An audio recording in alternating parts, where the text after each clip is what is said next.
Yo, 100% sac d'eau Manivan. Alors aujourd'hui, je voudrais te parler du rôle de l'artiste. Je voudrais te parler de le besoin pour un artiste de construire une œuvre. Donc, tu vois, aujourd'hui, je suis en train de peindre cette toile. Donc là, j'attends que ce soit sec. Ah non, ce n'est pas sec. Bon, erreur d'appréciation là. Erreur d'appréciation, donc ça c'est un peu le... Je dirais que c'est un peu le problème de la peinture à l'huile. C'est que la peinture à l'huile, ça permet on va dire, de passer plusieurs couches. Ça permet de retravailler le tableau. Mais en contrepartie, cela sèche vraiment très doucement. Donc là, je suis obligé d'attendre. Le problème d'avoir un petit studio comme le mien, je ne peux pas peindre beaucoup de toiles en même temps. J'aimerais peindre une deuxième toile que j'intitule Le tailleur de haies. Donc je t'expliquerai dans une future vidéo pourquoi ce titre. Mais là, je suis coincé par justement ce dernier trait que je dois faire.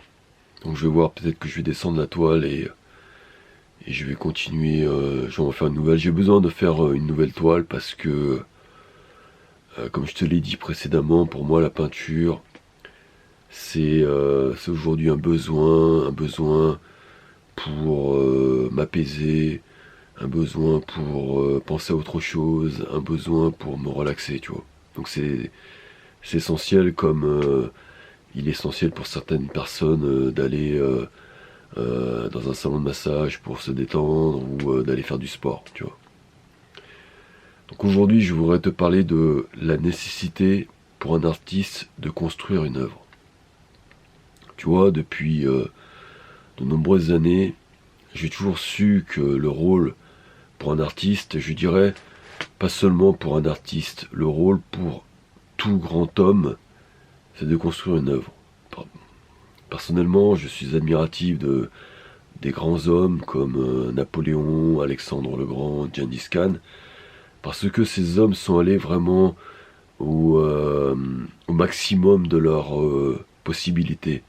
Ils ont construit pour Alexandre le Grand des villes, et je pense que la ville est la plus belle œuvre, la plus grande œuvre que peut construire un homme. Et donc pour ma part, par ma formation justement d'architecte urbaniste, je suis normalement destiné à construire une ville. Mais je n'ai jamais eu cette occasion.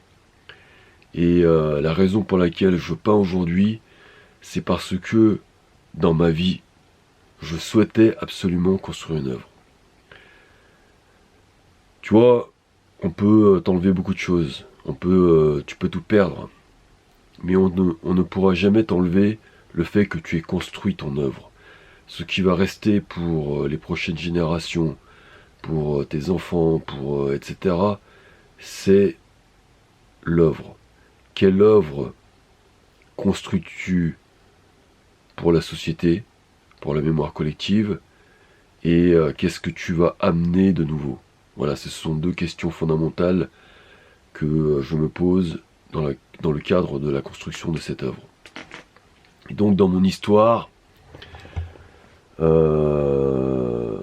là je suis en train de construire une œuvre. Une œuvre, qu'est-ce que c'est? C'est un ensemble de travaux significatifs représentant ta vision, ton style et ta personnalité. Au départ, donc j'ai commencé ma formation d'artiste en tant qu'architecte, et donc je me voyais construire une œuvre dans le domaine de l'architecture. Pour différentes raisons, cela n'a jamais été possible.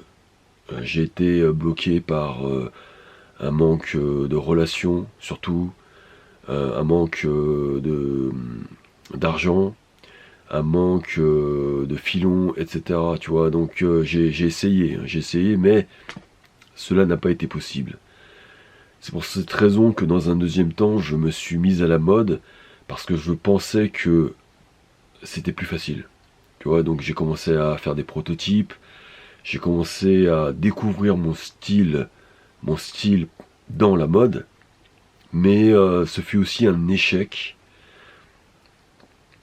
commercial, mais pas un échec d'un point de vue artistique, puisque dans la mode, j'ai quand même réussi à construire des prototypes. Donc j'ai quand même des travaux dans la mode et une petite œuvre. Mais depuis 3 années, dans ces 3 dernières années, je me suis mise à la peinture. Je me suis dit, la peinture, c'est le seul média où cela ne dépend que de toi. Cela ne dépend pas, d'un fabricant, d'une couturière, d'un maçon, etc. Cela ne dépend que de toi. Tu as ta peinture, tu as de la toile et tu peux construire ton œuvre. C'est la même chose pour un écrivain. Un écrivain, il a son papier, son ordinateur et il peut construire son œuvre. Et donc, c'est la raison principale pour laquelle je me suis mise à la peinture. C'est parce que je savais qu'en me mettant à la peinture, j'étais en train de construire une œuvre. Donc aujourd'hui, je suis à une œuvre d'une trentaine de tableaux, de toutes dimensions, et des grands formats comme celui-ci. Des grands formats comme celui-ci, je dois en avoir une dizaine aujourd'hui. Donc c'est déjà le début d'une œuvre. Sachant que il n'est pas nécessaire d'avoir 1000 tableaux pour faire une œuvre. Si je prends par exemple Velázquez, qui est un des plus grands peintres de tous les temps, il a moins de 200 tableaux à son actif en tant qu'œuvre. Donc c'est la même chose pour par exemple le Caravage, ils n'ont pas énormément de tableaux. Et surtout à l'époque où ils devaient faire des tableaux avec des délais très longs, des très grands tableaux, ils n'ont pas une œuvre, on va dire, prolifique. Aujourd'hui, j'ai au moins la satisfaction de laisser une œuvre. Et ça, c'est irremplaçable. C'est un sentiment irremplaçable et ça me remplit en tant qu'artiste. C'est ce qui me manquait durant des années. Et voilà, aujourd'hui, malgré tout, tous les vents et les marées, cette œuvre existe, tu vois. C'est un peu comme Van Gogh, il a vendu un seul tableau, mais aujourd'hui tout le monde connaît son travail parce qu'il a construit une œuvre. De la même manière que Picasso, Monet, etc. Donc voilà, je sais que si je continue régulièrement à produire des tableaux, à la fin de ma vie, j'aurai une œuvre conséquente. Donc aujourd'hui, j'ai quand même ce sentiment-là, je dirais, de plénitude qui me correspond bien. Maintenant, je reviens un peu à ce que je disais tout à l'heure.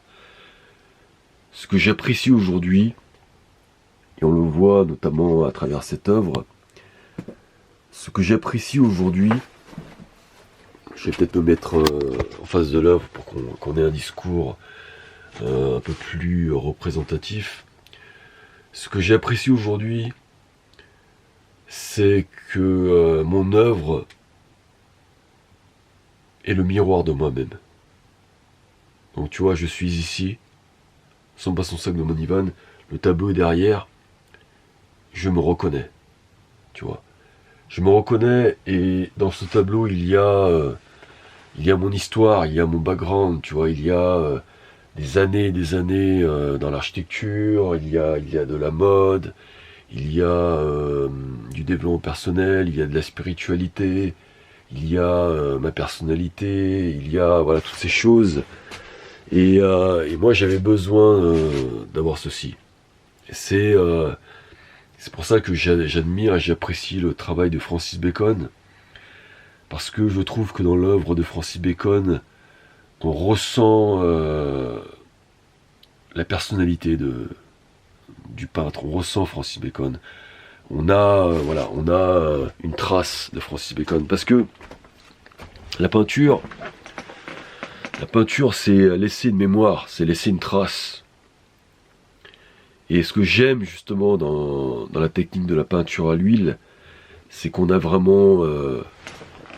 allez, on va s'approcher du tableau, c'est qu'on a vraiment des traces. Vous voyez, ces traces, je les ai vécues quand je suis allé voir les tableaux de Van Gogh avec sa technique de impasto, et on pouvait sentir la main de l'artiste. Et c'est ce que j'aime, tu vois. Donc j'aime bien parfois laisser des aplats de peinture un peu plus volumineux pour qu'on ressente justement la gestuelle de l'artiste à ce moment-là, tu vois.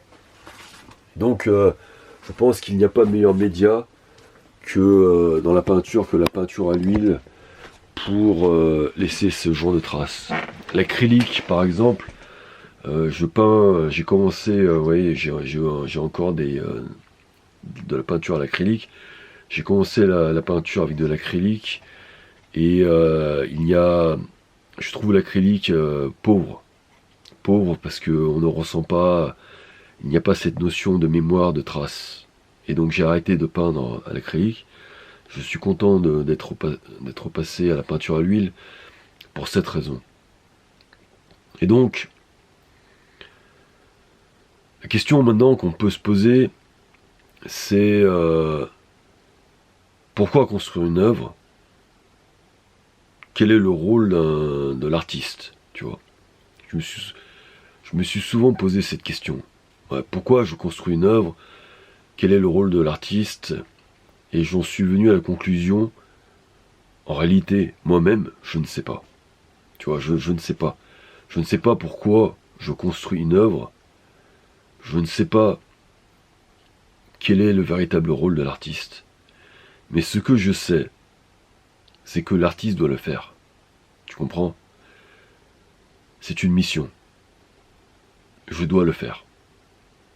Et c'est pour ça que, pour moi, l'art est forcément lié à la spiritualité.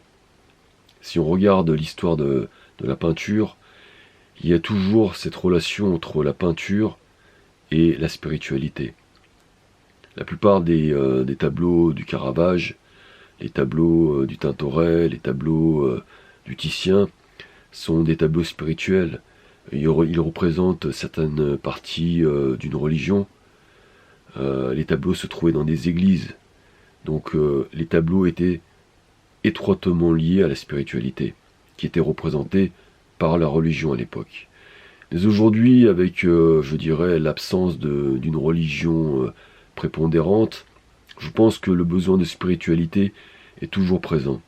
Et de ce côté-là, je me différencie de Francis Bacon, qui n'était pas du tout spirituel, alors que ses tableaux, je trouve, le sont.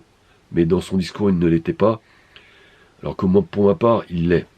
Parce que je peins sous l'ordre divin. C'est-à-dire que même mon parcours dans la peinture est je dirais, une mission divine. C'est-à-dire que je peins sous l'instruction divine. Je peins parce que Dieu me le demande, tu vois. Je reçois des messages, je reçois des signes, je reçois des synchronicités, je reçois parfois dans mes rêves des devoirs, tu vois. C'est pour ça que je dis souvent que est-ce que ma main c'est la main de l'artiste ou c'est la main de Dieu, tu vois. Et je crois que les très grands artistes, comme Michel-Ange par exemple, ils ont ce sentiment de ne pas peindre eux-mêmes. Je pense que Michel-Ange doit se dire qu'il peint avec la main de Dieu, il n'est que le messager de Dieu, tu vois. Et c'est pour cette raison, je pense qu'il arrive à faire des tableaux, des sculptures absolument divines, parce que il arrive à établir ce genre de relation. Et je t'avouerai que moi-même, dans la peinture, j'essaie d'avoir ce genre de relation. Et c'est certainement une des raisons aussi pour laquelle j'ai besoin de peindre, parce que c'est un moment de relation et de connexion divine. J'essaye de lâcher prise et de me dire, voilà, qu'est-ce que Qu'est-ce que tu voudrais que je peigne pour toi? Au grand Dieu, ou tu peux l'appeler comme tu veux, tu vois. On est parfois surpris du résultat, tu vois. On est parfois surpris du résultat. Et très souvent, mes meilleurs tableaux, je ne sais pas vraiment comment je les ai faits, tu vois. Et c'est ça que je trouve admirable, tu vois. Bon, j'en ai fini ici pour cette discussion de studio. Voilà, j'en suis à ma 3e vidéo. Je me suis rendu compte que j'aurais toujours voulu un jour savoir ce que disait ou pensait Francis Bacon dans son studio. Et j'aurais toujours aimé avoir des vidéos de ce qu'il était en train de faire. Je me dis que mon travail, à moi, en tant qu'artiste, c'est d'avoir un peu ce rapport intime avec le spectateur, entre voilà, le spectateur et l'artiste, comme s'il était dans mon studio et que je lui partageais mes réflexions. Donc je vais continuer sur cette lancée. Dis-moi ce que tu en penses. Et on se retrouve très bientôt pour une prochaine vidéo. Une vidéo artistique. Allez, ciao ciao. Bye bye.